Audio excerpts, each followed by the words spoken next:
안녕하십니까. 오늘 그 시골집 매매 관련 시골집 구하기 관련 궁금한 사항들을 질문 문답식으로 갖는 그런 시간을 마련했습니다. 오늘 그 시골집을 최근에 구하시면서 이런저런 그 궁금한 사항들이 많으시다고 해서 제가 한 분을 오늘 만나봤습니다. 자, 함께 하시죠. 안녕하세요.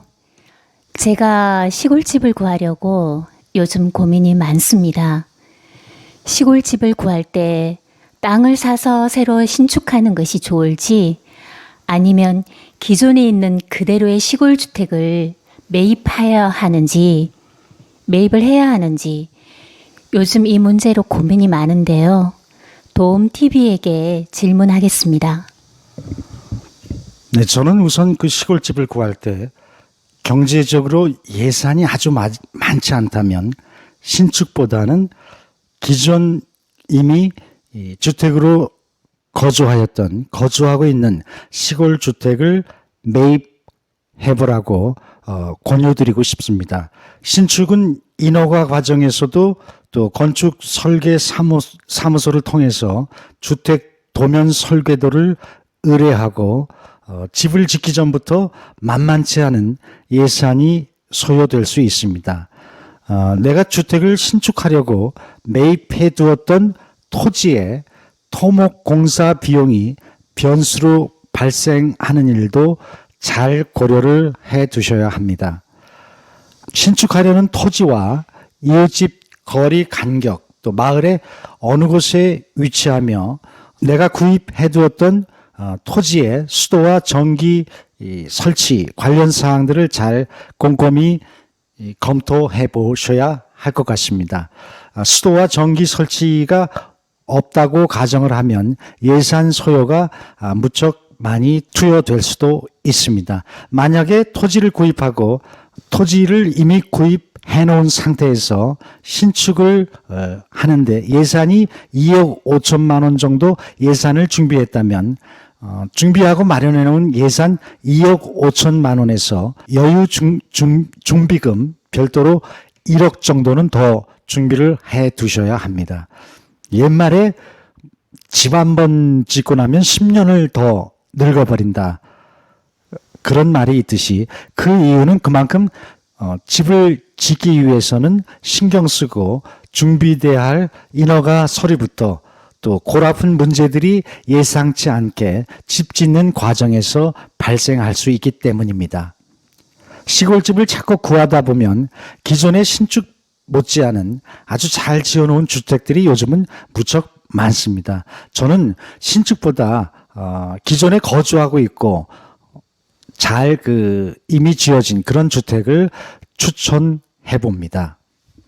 그럼 도움TV에서는 신축보다는 기존에 지어지고 사람이 살고 있는 기존 주택을 추천을 해주셨는데요.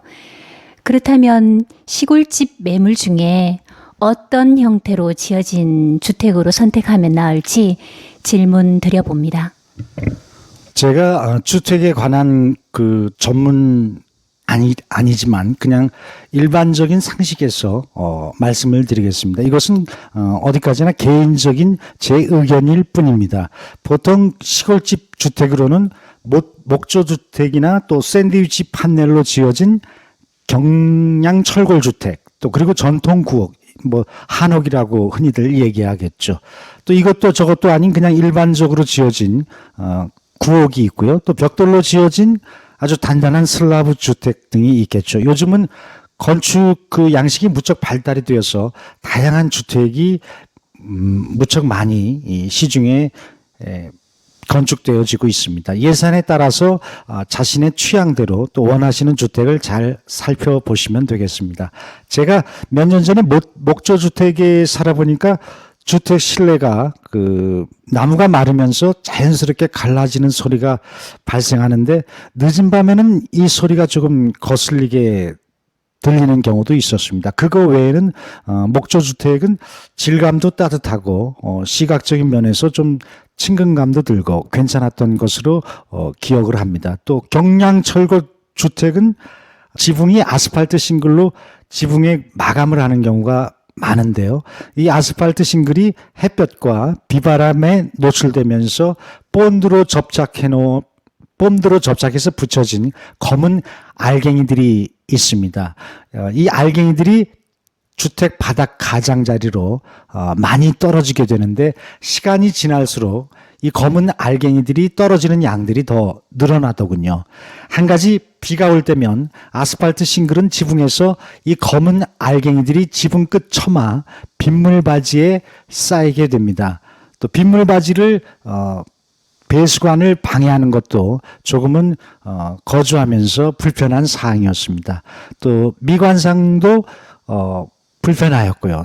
자주 빗물바지 통로를 청소해 주는 것도 성가신 일이었습니다. 경량철골 주택이 벽체의 단열 소재를 잘 사용해서 두껍게 벽체를 하지 않으면 경량철골 주택은 외부 소음에도 조금은 취약한 편이었습니다. 또 일반 기존 주택들에 비해서 비교적 겨울 난방비도 많이 들고 좀 추웠던 것으로 저는 기억하고 있습니다. 여러 시골 주택 중에서 기존 주택을 매입할 때 제 개인적으로는 벽돌로 지어진 슬라브 주택이 매물로 발견된다면 그 주택을 한번 권해봅니다.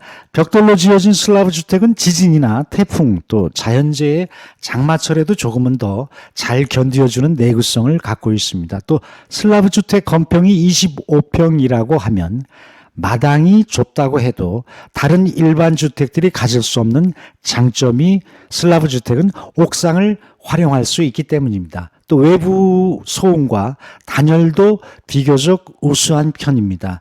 만약 25평 건물 슬라브 주택이라면 옥상에 25평 마당을 덤으로 더 활용하게 되는 셈이죠.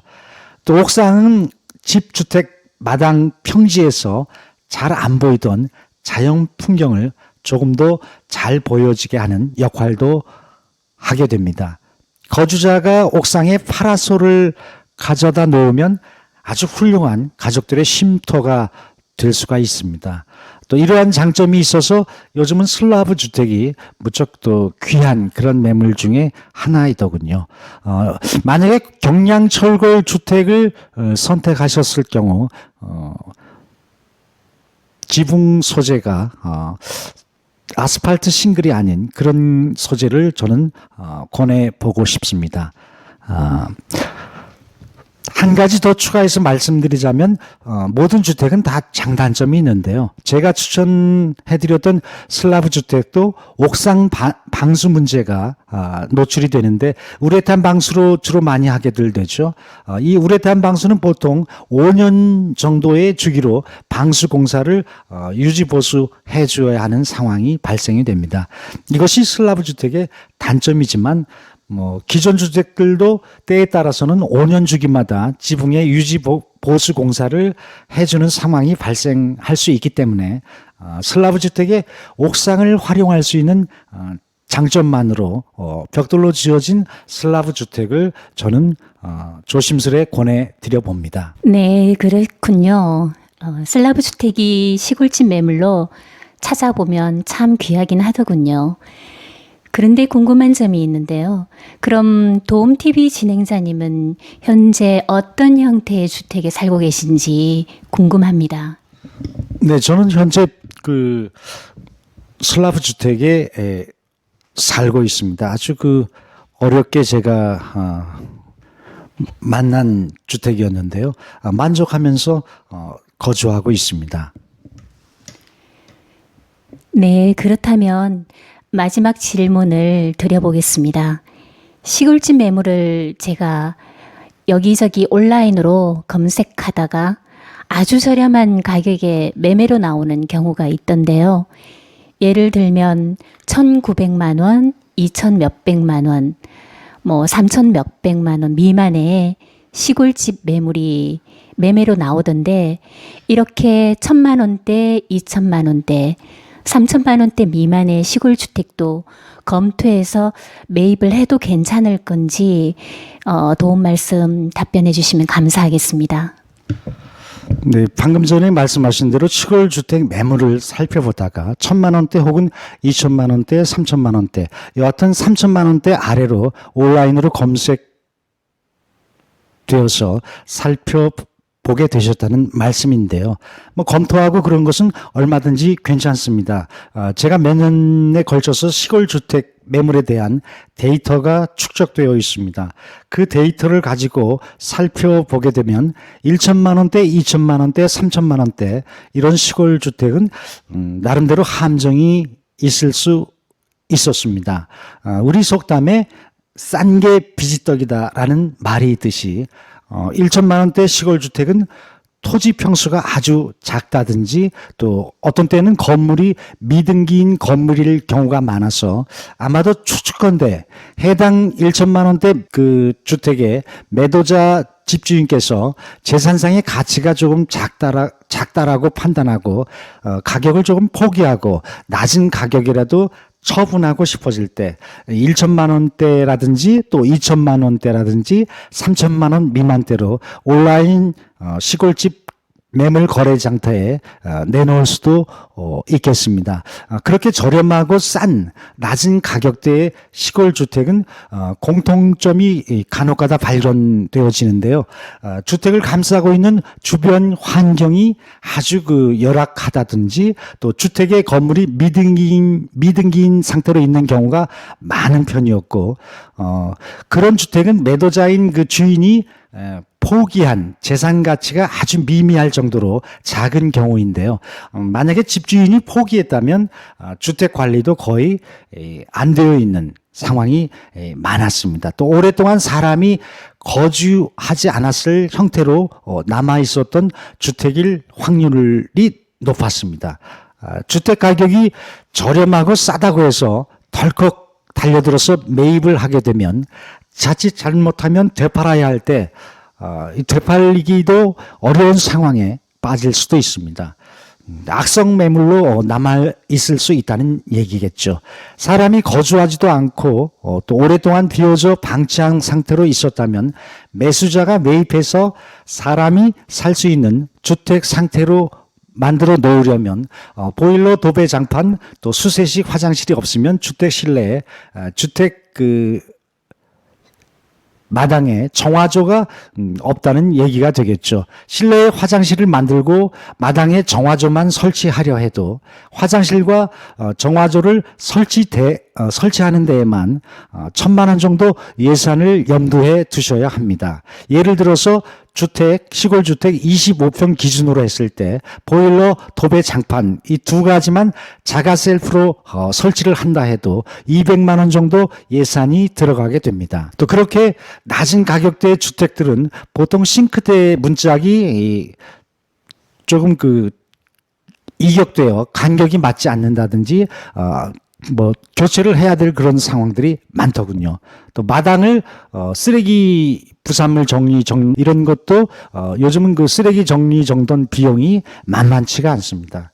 또 지붕도 혹시 누수가 있는지 이런 것도 실내 주택 천장을 통해서 확인을 해 보셔야 합니다.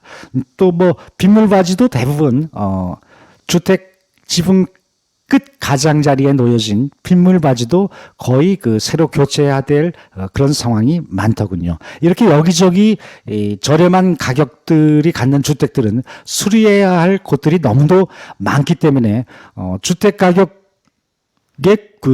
구입했던 가격의 2배가 넘는 그런 수리비 예산이 들어갈 수도 있습니다. 예를 들어서 1,900만 원대 시골 주택을 구입해서 2천만 원 정도 수리비를 들여서 수리를 했다면